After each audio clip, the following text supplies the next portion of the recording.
सासंगत जी प्यार से कहना। धैर्य निरंकार जी। सासंगत जी, आशा करती हूँ कि सद्गुरु माता जी के आशीर्वाद से आप सभी बहुत ही अच्छे होंगे। आज की दिल छू लेने वाली साखी दो बच्चों की है, तो आइए संतोष जी आज की साखी सुने। सासंगत जी, दो बच्चे जो एक गांव में रहते थे। बड़ा बच्चा 10 साल का था और छोटा 7 साल का। दोनों हमेशा साथ रहते, साथ खेलते और एक दूसरे के साथ ही घूमते। एक दिन दोनों घूमते फिरते गांव से थोड़ा दूर निकल आए। अचानक खेलते खेलते 10 साल के बच्चे का पैर फिसल गया। वो कुएं में गिर गया और जोर जोर से चिल्लाने लगा। अपने दोस्त की आवाज़ सुनकर जब छोटे बच्चे को इस बात का पता चला तो वो बहुत घबराया। उसने अपने आसपास देखा और मदद के लिए चिल्लाया, लेकिन वहाँ आसपास कोई नहीं था जो उसकी मदद के लिए आ पाता। अचानक उसकी नज़र पास ही रखी एक बाल्टी पर पड़ी जिस पर एक रस्सी बंधी थी। उसने बिना कुछ सोचे वो रस्सी कुएं में फेंकी और अपने दोस्त को उस रस्सी को पकड़ने को बोला। अगले ही पल वो 7 साल का बच्चा उस 10 साल के बच्चे को कुएं से बाहर निकालने के लिए खींच रहा था। उस छोटे से बच्चे ने अपने दोस्त को कुएं से बाहर निकालने के लिए अपनी पूरी जान लगा दी। आखिरकार वो छोटा बच्चा अपने दोस्त को बचाने में कामयाब हुआ और उसे कुएं से बाहर निकाल लिया। लेकिन उन्हें असली डर तो इस बात का था कि जब वो गांव जाएंगे तो उन्हें बहुत मार पड़ने वाली है। खैर, दोनों डरते डरते गांव पहुंचे और उन्होंने गांव वालों को खेलते खेलते कुएं में गिरने और रस्सी के सहारे छोटे बच्चे द्वारा बड़े बच्चे को बाहर निकालने वाली बात पूरी बता दी। लेकिन गांव वालों ने उनकी बात पर विश्वास नहीं किया और हंसने लगे कि आखिरकार एक 7 साल का बच्चा एक 10 साल के बच्चे को रस्सी के सहारे कुएं से बाहर कैसे निकाल सकता है। लेकिन वहां मौजूद एक बुजुर्ग ने उन बच्चों की बातों का भरोसा किया। उन्हें सब चाचा कहते थे।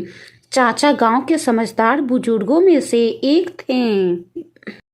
गांव वालों को बच्चों की बात पर जब चाचा को विश्वास करने का पता चला तो सब इकट्ठे होकर चाचा के पास पहुंचे और बोले, चाचा, हमें तो बच्चों की बात पर यकीन नहीं हो रहा है।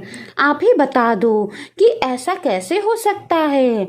आप इन बच्चों की बातों पर कैसे विश्वास कर सकते हो।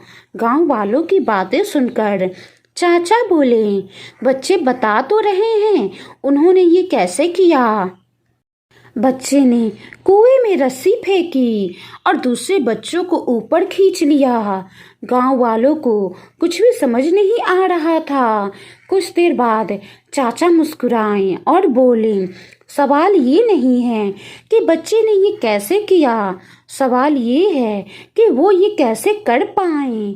और इसका सिर्फ एक जवाब है कि जिस वक्त वो बच्चा ये कर रहा था उस वक्त उसको वहाँ ये कर रोकने वाला कोई नहीं था। मतलब कि तू ये नहीं कर सकता, ये बोलने वाला कोई नहीं था। अगर कोई ये बोल देता है कि तू ये नहीं कर सकता है तो खुद में विश्वास हो जाता है कि सच में मैं ये काम नहीं कर सकता हूँ, क्या ये काम मुझसे होगा। लेकिन वहाँ पे कोई नहीं था। यहाँ तक कि वो बच्चा खुद भी नहीं जानता था कि वो ये काम कर पाएगा कि नहीं। वो बिना कुछ सोचे समझे बस अपने दोस्त को बचाने में लगा हुआ था और उसने वो कर दिखाया, क्योंकि उसका दिल कह रहा था कि वो अपने दोस्त को बचा पाएगा और वो ये कर पाया। साथ संगत जी, अगर अपने दिल की सुनेंगे तो जीवन में हमेशा सफल रहेंगे और अगर दुनिया की सुनेंगे तो हम भी दुनिया की भीड़ में कहीं खो जाएंगे। साथ संगत जी, दुनिया की सुनेंगे तो कुछ भी नहीं कर पाएंगे, दिल की सुनेंगे तो बहुत कुछ हासिल कर पाएंगे। जिस प्रकार महात्मा बुद्ध भी अपने दिल की सुनते थे। और साथ संगत जी, भरोसा रखें, कहीं हम कुछ अच्छा किसी के लिए कर रहे होते हैं तो हमारे लिए भी कहीं कुछ अच्छा हो रहा होता है। साथ संगत जी, वाणी में कोई गलती हो गई हो तो बख्श लेना जी। आज की साखी के बारे में आपकी क्या राय है, कमेंट बॉक्स में ज़रूर बताइएगा। साखी अच्छी लगी हो तो साखी को लाइक करें, शेयर करें। गुरु प्यारी साथ संगत जी, प्यार से कहना, धन निरंकार जी।